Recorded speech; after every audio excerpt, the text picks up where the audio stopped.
Yeah, that's a good strong drive. I really like that one. Right down the middle. Hey, you know, if you've watched my channel for some time at all, you know I'm an advocate for getting the right driver for your swing and being very distance efficient as well. But at the end of the day, a lot of us still just need a little bit more club head speed.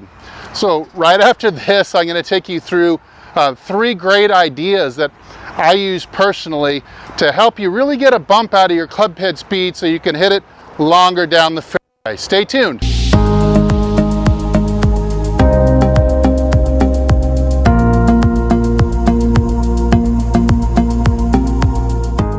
Hey, this is Steve with HitItLonger.com. I'm on a journey to hit it longer and straighter down the fairway.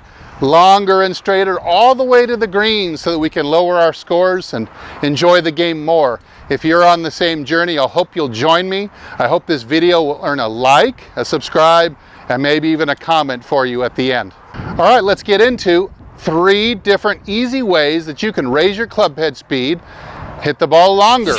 Okay, so first of all, there's just many golfers out there that spend all their training time swinging within themselves. I think you're going to play how you train. You're going to swing how you train. So the best way that you can raise your club head speed is by practicing swinging faster. It's like a no-brainer. How often do you actually swing at the range and leave your comfort zone? So what I'd like you to do is 2 exercises. I want you to take practice swings or dry swings sometime during your next bucket of balls. Do 5 swings where you go faster, faster, faster, faster. So trying to get that whoosh of the club head, kind of unadulterated, no brakes, just swing fast. Just like that. I want you to do that 5 times. Then go ahead and you'll set your driver down. You'll go back to doing whatever it was you were doing, you know, hitting your wedges, shots, fairway woods, whatever you were working on. Then do about 5 minutes later, give yourself a rest. I want you to set up about 5 golf balls on the tee, and I want you to practice the same exercise, only hitting the golf ball. So for 5 swings, you're going to be further and further out of your comfort zone. So if you normally swing 90 miles an hour, let's say, you're going to try to swing 92 miles an hour, then 93, 94, 95, 96. Don't worry about where the balls go. Just shock your body into learning how to navigate the whole swing a little bit faster. So let me see if I can hit one and leave my comfort zone, get a little bit more speed on top of what I normally do.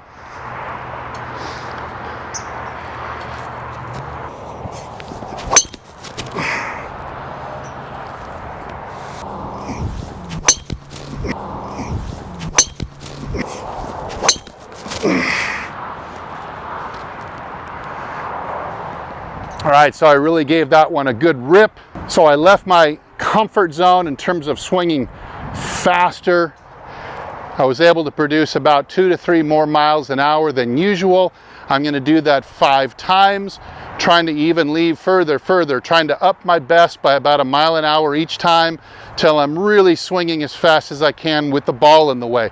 There is no better exercise. Give it some time. You will raise your top speed, and when you get out on the course and go back to just swinging smooth again, all of a sudden your cruising speed is going to have a little bump and you're going to be swinging faster. Your friends will be asking questions about what you've been eating lately, if you've been lifting weights, because all of a sudden your same smooth swing is hitting the ball 15 or 20 yards farther. The second easy way that you're going to pick up a lot of club head speed potentially is in making your backswing longer and wider. We really want to get everything we can out of it. I know as we get older, we start to lose some flexibility, but that doesn't mean we can't fight age, keep working at it every day. We don't have to look like a Kyle Berkshire or a Fred Couples or a Dustin Johnson, for example. But if they're on a 10 on a number line and you're at a 3 and you can only go back to about here and you're very stiff, well then what's wrong with at least trying to work up the number line towards a 10? Maybe you'll never reach 10. Maybe you can start at a 3 and you can get up to a 5 or a 6. I'll bet you that's going to be worth 5 or even 10 miles an hour, which means up to 30 yards on your drives just for getting longer and wider. Now, what I'm holding here is a product I've developed. It's called the POWER COIL PRO. Real simple device. All I'm going to do is tie it and clip it around a pole. You can use a tree as well. That'll hold it on there real nice. Then I'm just going to walk it out about 12 to 15 feet or so here. And you'll see, I'll just let it stretch me. I like to do it with just one arm. See how wide I'm getting. Walk it out a little more. See my shoulder turn. And the club is also being set on a perfect swing plane here. So I'm getting a bigger shoulder turn, getting my swing all the way to parallel. I'll walk it in and rest. My swing is lengthening out to parallel.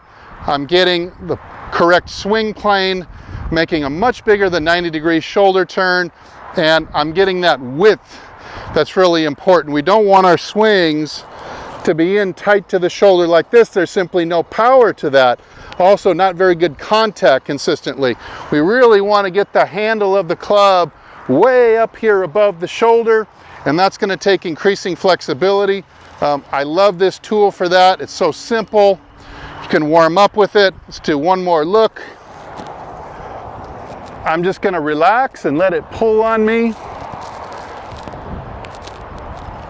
See that big wind up? Got a lot of potential for club speed from here. And I'm going to try to hold it for about 30 seconds at a time. Walk it back in. I might do that twice in the morning, twice in the evening. Then I go to hit golf balls. I just try to remember that position that I was in, and I just try to copy it each time. Okay, for tip number 3, it's a motion of the wrist that a lot of instructors will call flippy. So your wrists have a multitude of actions they can make, but the ones we're talking about today are the ones that will advance the club head and increase its acceleration through impact. We're talking about this motion here. Now, I don't know why it's so controversial. If I was pitching a baseball, I would certainly, if I didn't snap my wrist like this, I'd never reach home plate. If I was shooting a free throw, if I didn't snap the wrist, I would never get it to the basket. I would look, if I could, I'd look like a shot putter or like Shaquille O'Neal trying to shoot a free throw. So why on earth do so many golf instructors still cling to the notion that you're going to hold on to this wrist and try to govern it or control it or steer it, try to get it just right, when it should be whipping, it should be flapping. So in my swing, you're going to see this flap. Now, why is that not going to be too early? Well, simply because I'm going to be putting my pivot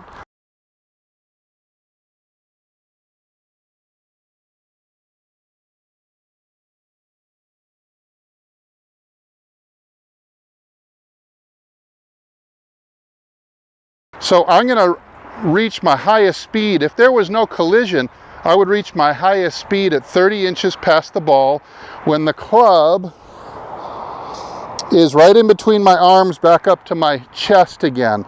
This is the longest lever. The longest lever will always produce the highest amount of velocity. So you are not at top speed if you're holding on to that wrist and trying to freeze that muscle, but instead whip that muscle through, swat the club, make it whoosh. Let me give it a try and see if you can hear the whoosh, and then we'll look at it in slow motion.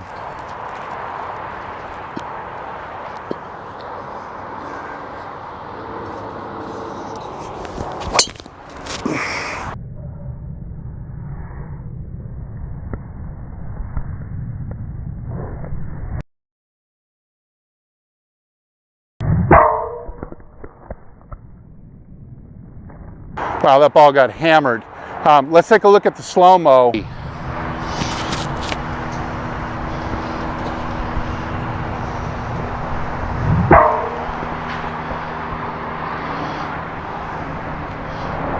So if you can loosen up your hands and you can actually, like you're cracking a whip with your wrist this way or skipping a rock. Don't try to control it or steer it or delay it. Just let it go and be free. I think there's going to be an extra boost of clubhead speed out there for you to discover. So hey, if you combine those three ideas, you're going to see your clubhead speed really turn upwards to your liking, and give it a little while for it all to kind of gel together. And I think you start getting really used to that higher speed when you go out and just swing comfortably, and your friends are really going to hate you because you're going to take all their money and you're going to outdrive them by 20 or 30 yards.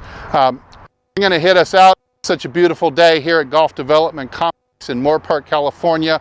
I'm just enjoying hitting drives out here, and hey, if I don't see you in the next video, I hope I see you longer and straighter down the fairways. Take care.